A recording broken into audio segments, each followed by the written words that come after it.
Oke, assalamualaikum warahmatullahi wabarakatuh. Selamat datang lagi di channel ini. Jadi, setelah sekian lama saya tidak membuat video, jadi pada hari ini saya kembali ingin membuat video dan memberikan sedikit informasi bagi teman-teman ya. Jadi, tapi sebelum itu bagi kalian mungkin yang baru pertama kali berkunjung ke channel saya, jadi kalian bisa mengunjungi yang ada di channel-channel saya ya. Jadi khusus bagi kalian mungkin yang baru pertama kali berkunjung ke channel saya, silakan kalian kunjungi channel saya untuk lihat video-video yang sudah saya upload. Kemudian bagi kalian yang berminat untuk memesan VPN, kalian bisa juga menghubungi saya lewat Telegram nanti untuk ID Telegramnya bisa kalian lihat di bagian deskripsi di video saya ya.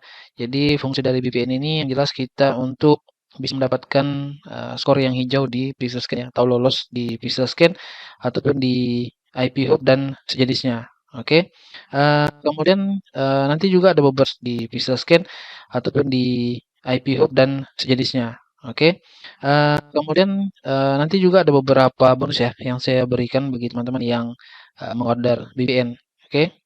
Nah, jadi mungkin supaya tidak terlalu lama sebagai pembukaan seperti itu. Jadi mari kita langsung bahas ke inti dari video kali ini. Nah, jadi teman-teman, em, sebentar. Oke, teman-teman. Jadi em, karena memang untuk teknik ini memerlukan sumber daya yang cukup besar ya. Jadi saya mungkin kesulitan untuk menampilkan video kali ini teman-teman ya. Jadi harap dimaklumi ya. Nah, jadi seperti yang kalian lihat di layar ini ya. Jadi ini adalah merupakan salah satu teknik ya, salah satu teknik baru yang mungkin bisa kalian gunakan untuk dolar ya. Jadi untuk bagi teman-teman yang sudah terbiasa menggunakan anti detect browser, saya tidak tahu ya bagi teman-teman yang biasa menggunakan Gologin dan sejenisnya itu pasti, kalau yang sudah lama mungkin akan tahu ya, ada beberapa hal yang tidak bisa di-cover oleh anti detect browser itu ya.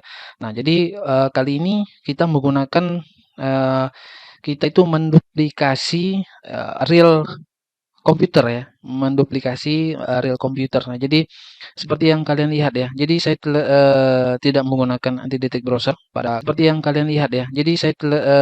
tidak menggunakan anti detect browser pada kesempatan kali ini. Jadi saya, hanya mendemonstrasikan, lihatkan sedikit ya bahwa saya menduplikasi real PC ke dalam, Guest Machine ya. Jadi, lihat di sini mungkin kita coba lihat dari ininya ya teman-teman ya. Jadi untuk informasi dari PC ya. Jadi kita bandingkan. Jadi ini adalah eh, guest machine yang pertama ya. Jadi kita coba lihat untuk eh, profilnya ya. Kita lihat coba dari profilnya. Nah, ini kalian bisa lihat ya teman-teman ya. Untuk nama dari PC ini itu berbeda ya. Ini root, kemudian ini Windows user, kemudian ini juga hostname-nya juga beda dengan ini ya. Kemudian untuk produk ID-nya dan lain-lain itu juga berbeda. Kemudian sistem manufaktur ya, yang ini Dell, kemudian yang ini Asus. Nah, kalau kalian em, bandingkan dengan PC host saya ya. Jadi kita coba lihat untuk informasinya ini berbeda ya, teman-teman ya. Jadi kalian bisa lihat, nah, di sini dari namanya berbeda. Nah, ini sudah berbeda, ini berbeda, semuanya berbeda ya. Jadi seakan-akan kita memiliki banyak komputer atau banyak PC ya, walaupun kita hanya menggunakan satu PC. Nah, kemudian mungkin hal yang lain bisa kita lihat, coba kita lihat sini ya.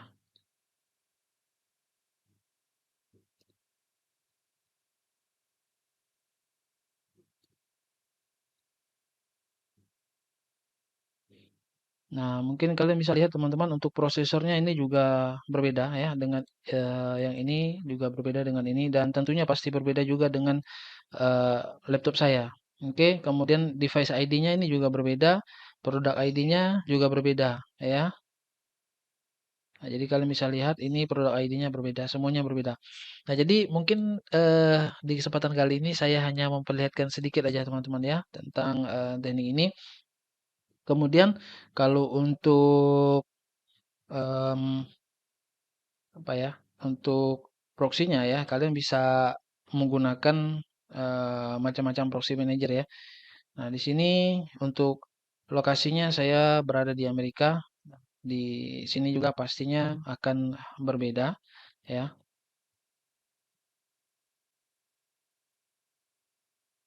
Nah, ini berbeda ya, IP-nya berbeda. Kemudian untuk region-nya juga berbeda, kotanya berbeda, semuanya berbeda teman-teman. Jadi kita seakan-akan itu menduplikasi real PC ya. Dan mungkin hanya sebatas ini aja ya, saya yang bisa saya bahas dulu di kesempatan kali ini karena cukup banyak sekali hal dalam menggunakan teknik ini ya yang perlu dibahas. Tapi nanti eh, saya lihat dulu apakah saya punya waktu untuk ngebahas lebih jauh. Tapi yang jelas teman-teman bahwa untuk penggunaan teknik ini memerlukan sumber daya PC atau komputer yang memang cukup besar. Beberapa hal yang perlu diperhatikan adalah pertama itu adalah prosesor ya. Jadi kalian harus menggunakan prosesor yang cukup mumpuni, kemudian RAM yang cukup besar dan core yang juga banyak ya. Jadi semakin banyak core-nya itu semakin banyak untuk kalian bisa menduplikasi ya. Jadi ya minimal 4 core ya, minimal 4 core itu kalian bisa menggunakan teknik ini. Sebenarnya 2 core juga bisa ya, tapi ya mungkin akan terbatas untuk membuat menduplikasi PC ini ya.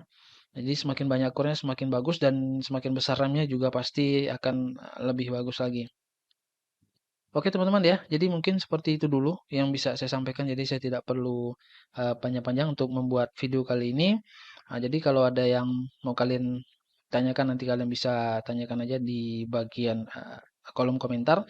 Dan yang jelas untuk teknik ini teman-teman ya. Jadi mungkin dari sebagian kalian ada yang menanyakan untuk teknik ini. Nanti akan saya sertakan juga eh, berapa biayanya ya, berapa biayanya itu nanti akan saya sertakan, mungkin akan saya simpan di bagian linknya itu di deskripsi. Oke. Jadi karena untuk program yang kita gunakan ini ada yang berbayar teman-teman ya. Tapi jadi setelah sekian lama saya mencari dan mengumpulkan beberapa program, jadi memang program ini itu tidak dari satu developer ya. Jadi program ini banyak dari berbagai macam developer. Itu saya cari ya, saya kumpulkan, kemudian saya analisa. Nah, salah satu kelebihannya ini adalah ini program-program ini sebagian itu bisa digunakan lifetime ya teman-teman ya. Jadi kalau mungkin kalian yang sudah tahu bahwa untuk program sejenis ini ya, itu kita mesti bayar berapa dolar per bulannya gitu ya. Mesti bayar berapa dolar per bulannya dan itu cukup memberatkan. Ada yang sampai 6 juta, 8 juta per bulan, itu bahkan ada yang puluhan juta. Itu mungkin sebagian dari teman-teman itu sudah tahu ya. Sebagian dari teman-teman itu sudah tahu berapa biaya yang harus dikeluarkan ketika kita ingin menjadi benar-benar froster yang profesional ya. Jadi mungkin bagi teman-teman yang dengan biaya 500 600 itu merasa keberatan ya mungkin tidak cocok menggunakan teknik seperti ini ya. Nah, jadi kalau mungkin kalian sudah jauh untuk melakukan riset di dunia Froster ya pasti kalian sudah tahu berapa biaya yang akan dikeluarkan. Dan untuk program ini tidak termasuk proxy ya teman-teman. Jadi saya hanya memberikan lisensi dua lisensi untuk VPN-nya yang bisa kalian gunakan untuk menerapkan teknik ini ya jika kalian mengorder dari saya. Oke teman-teman ya. Nah, mmm, ya mungkin seperti itu ya yang bisa saya sampaikan. Nanti kurang lebihnya kalian bisa tanyakan di kolom komentar. Tapi yang jelas bahwa teknik ini memang mungkin bagi kalian yang sudah tahu untuk nilai atau skor kanvasnya. Jadi kanvas menggunakan teknik ini itu adalah natural kanvas ya, alami. Kanvas alami berbeda dengan anti detect browser yang mungkin skornya akan 100% unik ya, 100% unik yang seharusnya itu tidak boleh 100% unik ya. Jadi harus di bawah 100%. Dia bisa 96, 98 dan seterusnya ya. Yang jelas dia tidak 100%. Nah, ada alasannya teman-teman ya, tapi nanti akan saya sampaikan khusus bagi kalian yang membeli atau menggunakan teknik ini dari saya, oke? Nah, kelebihannya adalah bahwa program ini semuanya bisa kalian gunakan lifetime, jadi kalian tidak perlu bayar biaya bulanannya, oke? Tapi nanti akan saya eh, lampirkan harganya, oke? Kemudian apalagi ya? Mungkin seperti itu aja ya yang bisa saya sampaikan. Sekali lagi terima kasih telah menonton video dari saya. Mungkin di next video kita akan membahas lebih jauh lagi tentang teknik ini. Oke. Assalamualaikum.